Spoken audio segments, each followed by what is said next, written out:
Maza namu. Maza namu. Wai sai kaga saurayi ya kai saurayi yana ji da kai ne.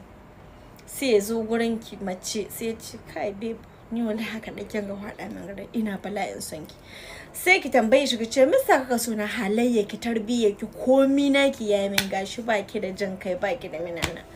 Sai dai ki ce wayo wallahi an riga ka ban son ka. To wa ma ka son ki? Don an taimaka an ce ana son ki kaza kaza.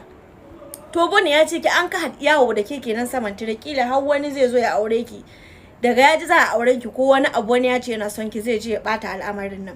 Saboda ni duk na ce ban son ka dole ne sai ka taho ka ja kiyata in dole sai na so ka.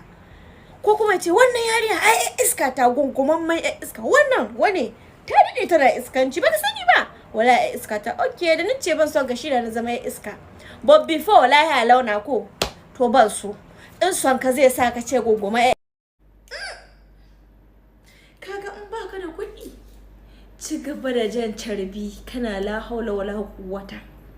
Lokacin nan ni sai na tuno lokacin nan in sallah ya gabato haka da sati guda duk dangi na duk wanda ni sai yana dan maiko cikin account ne haka zan ta kira aha ina yi ne gogo ina gajiya la gogo na kira ki har sau 10 ki daga ba wallahi ina busy an kawo na kira ka har sau 10 wallahi ina busy.